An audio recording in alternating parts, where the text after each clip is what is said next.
remember when we would stay out too late. Kumusta? Timoto Vlog here. Welcome back sa aking channel. Sa vlog na ito, isasama namin kayo sa aming 3-day travel adventure sa Ilocos Norte, kung saan tutuklasin natin ang ilan sa mga pinakamagagandang tanawin sa hilagang bahagi ng Pilipinas. Sa unang araw ay babiyahe muna kami papuntang Metro Vigan para mag-check-in sa aming transient house. Pagkatapos, magpapahinga ng kaunti. Iikot tayo sa sikat na Calle Crisostomo sa Vigan City para maranasan ang makasaysayang kalsada, lumang arkitektura at night vibes ng lugar. Sa pangalawang araw, ito ang pinaka-adventure day natin. Pupuntahan natin ang ilang iconic destination tulad ng Blazing Mountain of Gods, ang napakagandang Patapat Viaduct, ang kilalang Baguio Windmills, at mag-relax din tayo sa tanawin ng Pantayan Cove. Sa pangatlong araw ay chill day muna tayo bago muli. Magpapahinga at mamamasyal ulit tayo sa Calle Crisostomo para sulitin ang ganda ng Vigan City bago tayo bumalik ng biyahe pauwi. Kung gusto ninyong makita ang mga magandang lugar, scenic rides at mga hidden gems ng Pilipinas, samahan ninyo kami sa adventure na ito. Tara na mga ka-Timoto Vlogs, simulan na natin ng biyahe.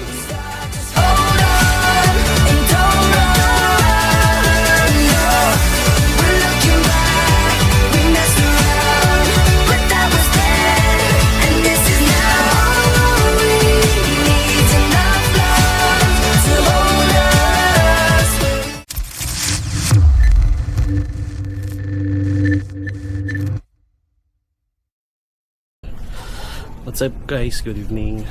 So today is December 25 and 11 PM na po. Kami ay mayroong year-end ride, solo couple ride.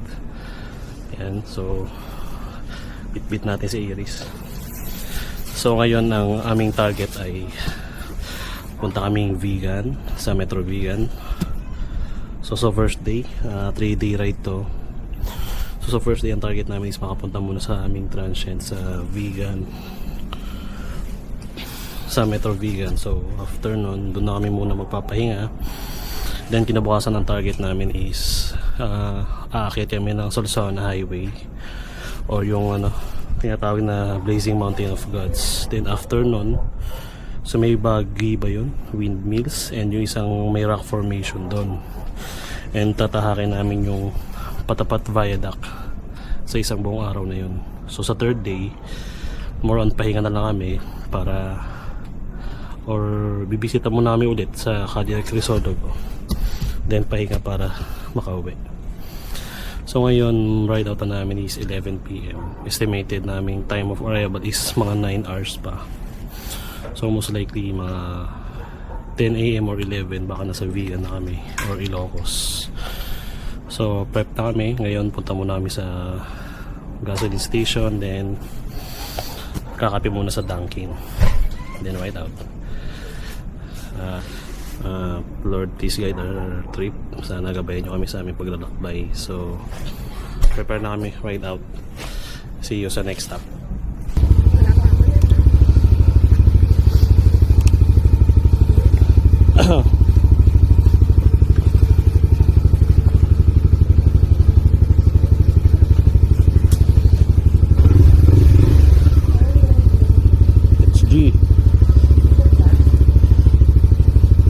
So ride out kami 11:11.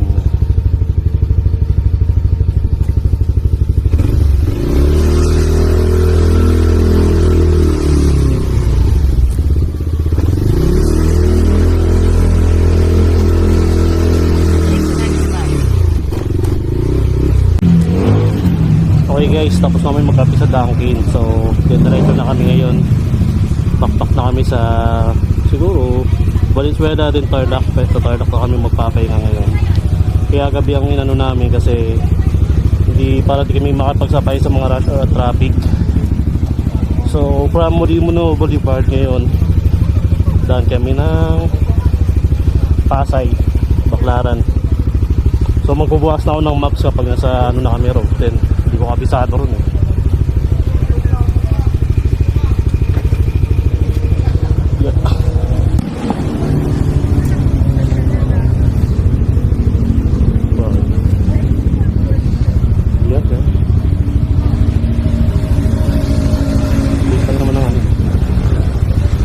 guys, let's go.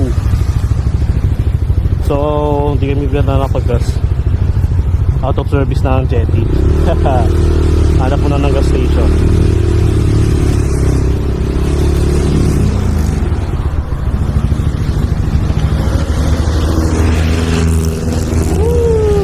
Ayun na, alas 12 na, ang dami pa rin sasakyan. Full tank pula.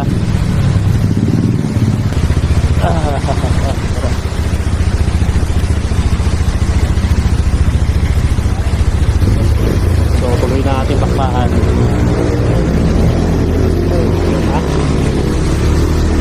Let's go. Ito na, feeling ng laban.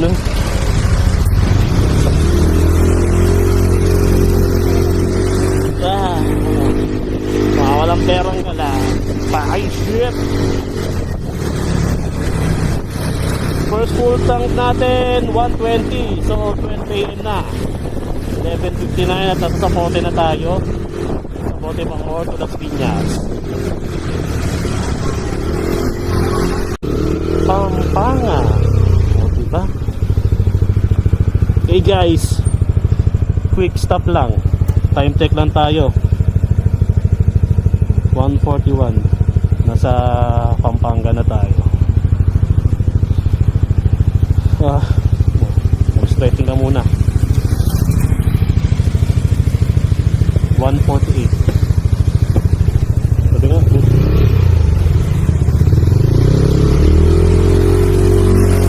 Pampanga.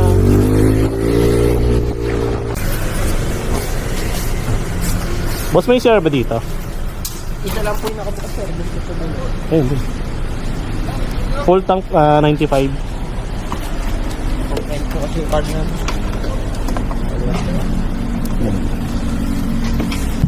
Kanina boss, 167? Ah, 61.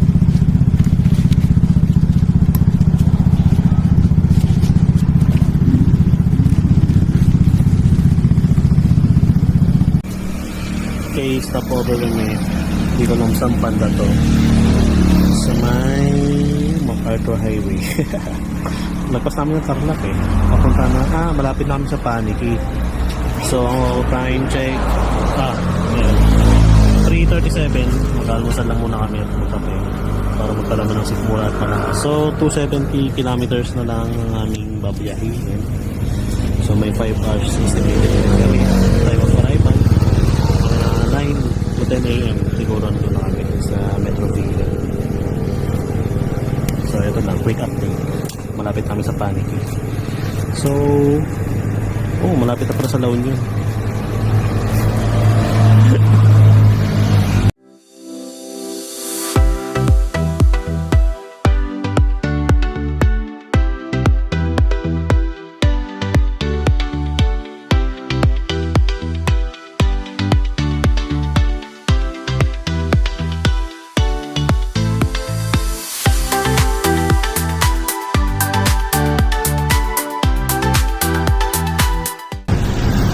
$95 full tank.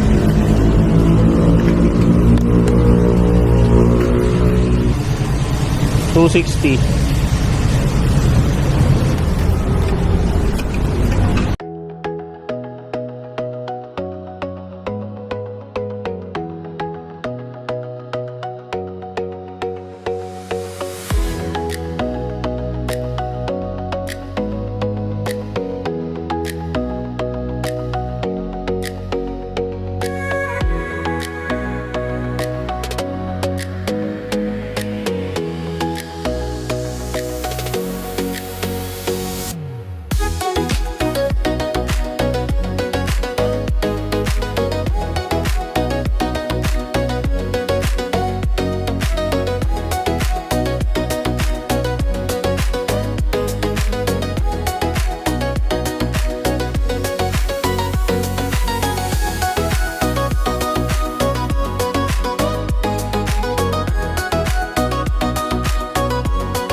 190. So dito na kami, 50 km away na lang sa Metro Vigan. So mga isang oras na lang din. Pahinga na kami sa Panshen. Early check-in, masarap kami maaga, 2 PM.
Nandito kami sa Metro Vigan.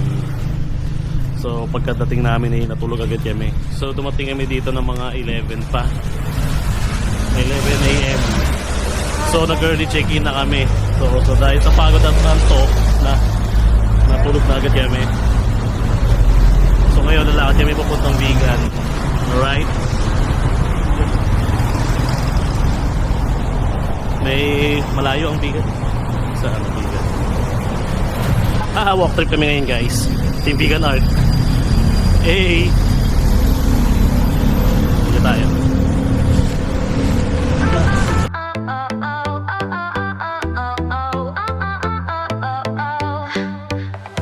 Sun is shining oh so bright. Pack your bags, it's time for flight. Beach and waves, the perfect vibe. Feel the heat come alive.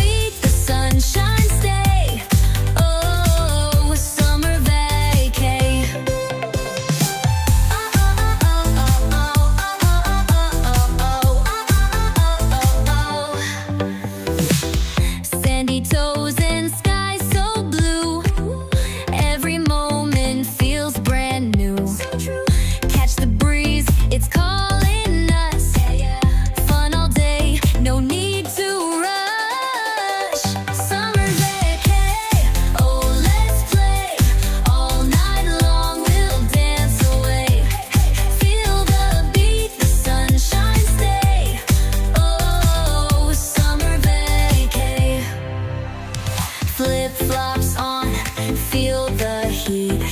Ice cream melting, oh so sweet. Under stars, the world's our stage. Summer magic, turn the page. Summer vacay, oh let's play. All night long we'll dance away. Feel the beat, the sunshine stay. Oh, summer vacay.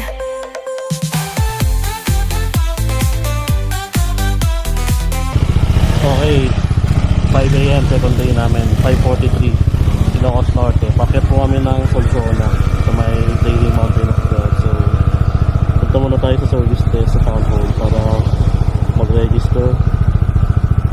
So, malapit namin, mga 53 kilometers na lang, isang oras ang biyahe. So, let's go guys. Papunta tayo ng Sunrise Bay.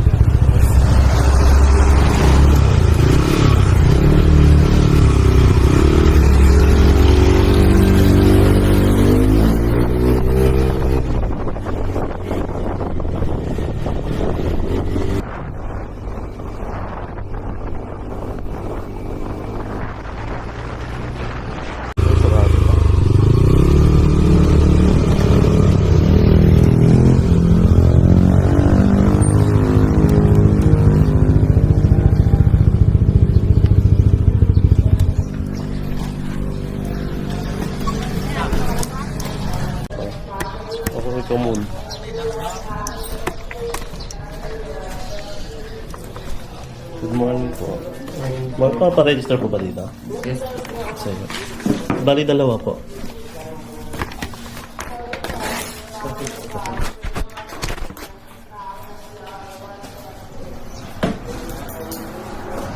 Dalawa lang guys. Ah.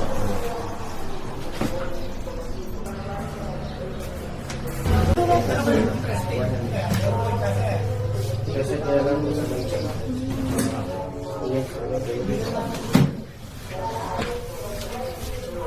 Tara, patingnan mo na.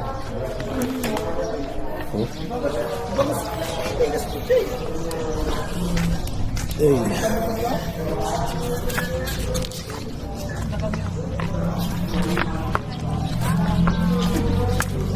Almusal muna kami bago umakyat.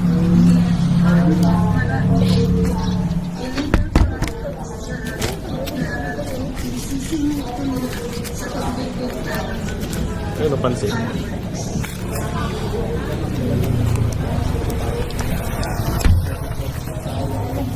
Ha? Baka kain ka? Oo. Isa po na eh. Ay, kami po.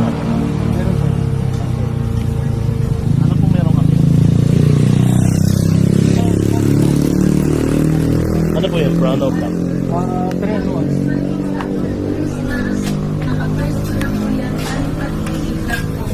Na mga pwesto. So, Yan. Sige, yan na lang. Sige, dalawa po. Dalawa sir. yung mga panahon na mas maraming nasa So ito yung tourism information sa may Solsona. Yan. So dito namin kinuha yung aming permit. Papakita daw doon sa may checkpoint. Pag-aakyat tayo ng Blazing Mountain of Gods. So ito na. Preparing na kami at aakyat na. So medyo kinakabahan ako dahil delikado talaga doon. Ride safe talaga sa amin.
Okay guys, huling gas station bago umakyat ng Blazing Mountain of God. So nagpasagad na kami rito kahit may laman pa si Iris. Kahit 1 hour away lang naman siya, malapit siya. So 24 kilometers lang naman siya paakyat. Pero mas maigi na yung nakakasigurado. So let's go guys.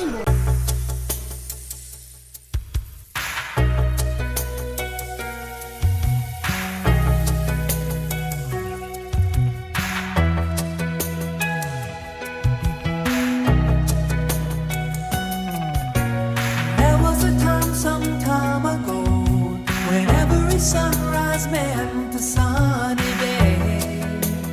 Oh, a sunny day. But now when the morning light shines in, it only disturbs the dreamland where I lay. Oh, where I lay. I used to thank the Lord when I'd wake for life and love and the golden sky above me. But now I pray the stars will go on shining. You see, in my dreams you love me.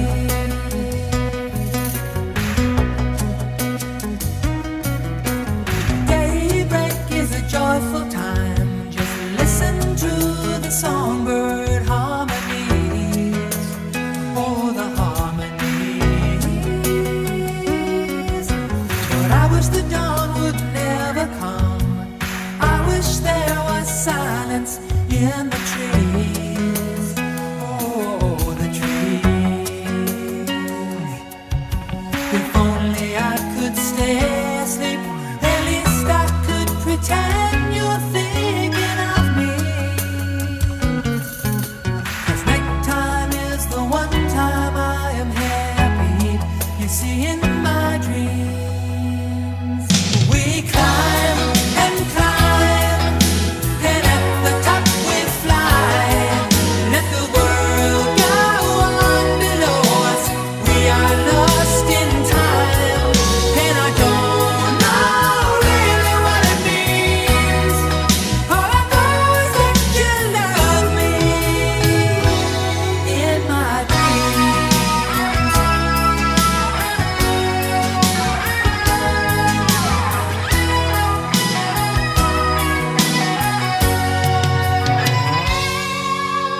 I keep hoping one day I'll awaken, and somehow she'll be lying by my side. And as I wonder if the dawn is really breaking, she touches me and suddenly I'm alive. And we climb and climb, and at the top we fly. Let the world go on below us. We are lost in time, and I don't know really what it means. All I know is that you love me in my dreams. We climb, and at the top we fly. Let the world go on below us. We are lost in time, and I don't know really what it means. All I know is that you love me in my dreams. Only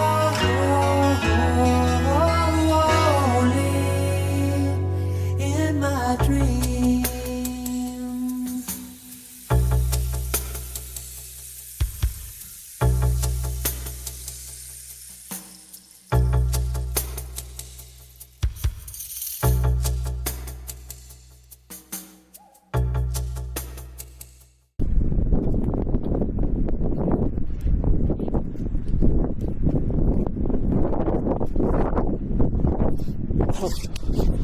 So guys, nandito na kami sa view deck ng Blazing Mountain of God. So as of now, alas 8, mag-aalas 9.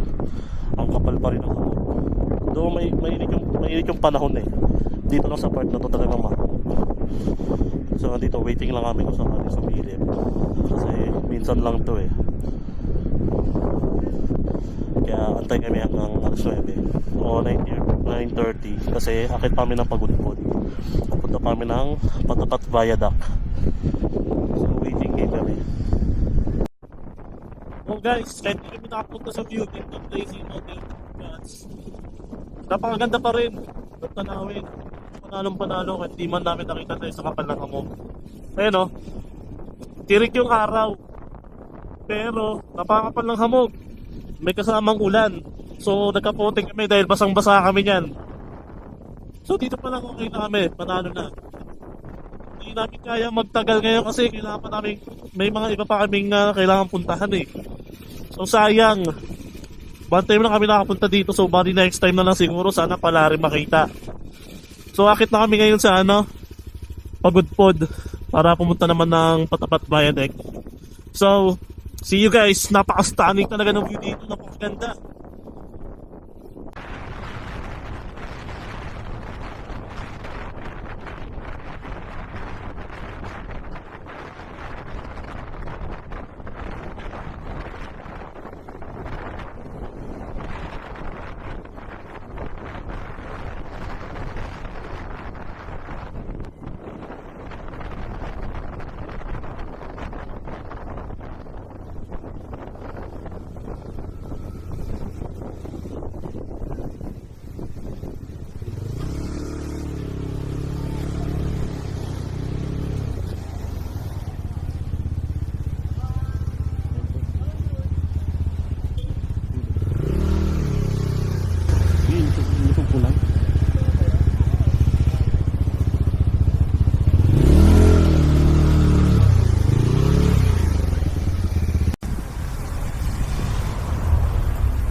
umaga daw, talagang tuyo dyan eh. So ngayon subukan namin sa loob ng Eman.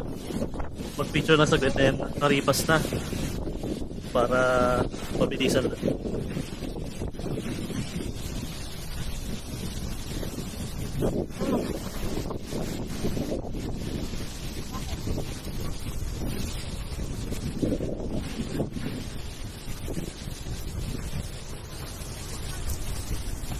So dito namin sa baba. High tide siya ngayon. Ganda ng dagat. Sige tayo.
I'm standing on the highest ledge, right on the world's most windy edge, and making a brand new pledge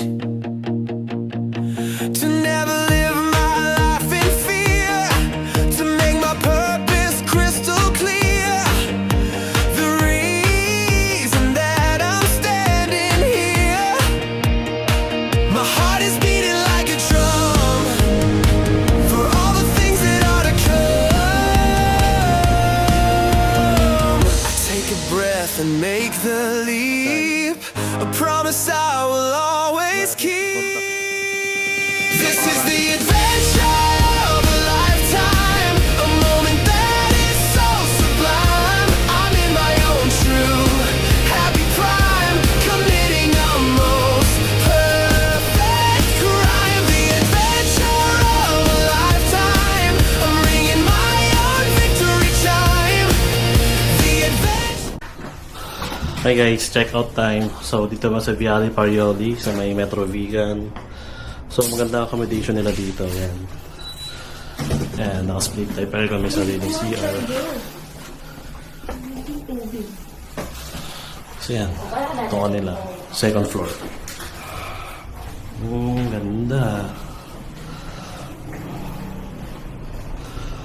Oh, yan. May free wifi.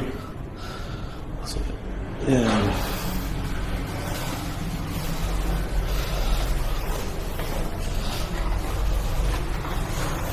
So may balcony pa sila dito sa taas.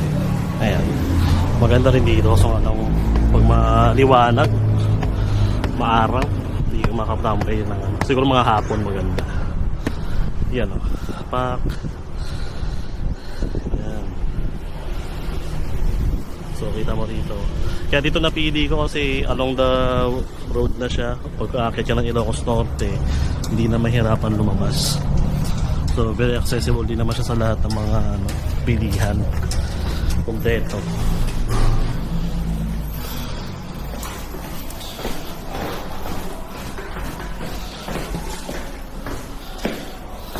So yan.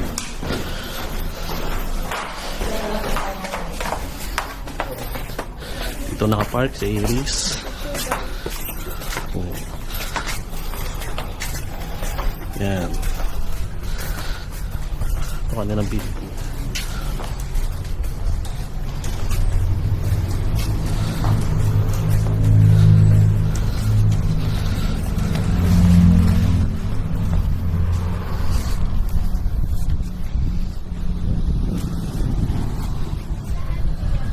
Alright, so dito kami nagstay sa Viale Parioli. Sa ano lang to, Bantay Bigan. Along the road naman siya. Ayan, easy access. So napakaganda ng accommodation nila dito. Maganda ang pahinga namin. Komportable. Thank you so much. Napakabait din ng mga staff and ng nakausap ko. Thank you po. Maraming salamat sa panonood hanggang dulo ng video na ito. Malaking bagay sa amin na sinamahan ninyo kami sa paglalakbay na ito. Sana ay kahit papano ay naipakita namin sa inyo ang ganda ng mga lugar dito sa Pilipinas at ang mga natatagong yaman ng ating kalikasan. Kung nagustuhan ninyo ang adventure na ito, samahan ninyo ulit kami sa susunod naming destinasyon. Marami pa kaming lugar na gustong tuklasin at ibahagi sa inyo. Mga magagandang tanawin, kakaibang karanasan at mga lugar na talagang ipinagmamalaki ng ating bansa. Huwag kalimutang mag-like, mag-comment at mag-subscribe para maging parte kayo ng aming travel adventure ride. Pindutin na rin ang notification bell para hindi ninyo mamiss ang susunod naming biyahe. Muli, maraming salamat sa inyong suporta. Kita-kita tayo sa susunod na adventure. Tara, tuklasin pa natin ang kagandahan ng Pilipinas. Ingat lagi at hanggang sa muli!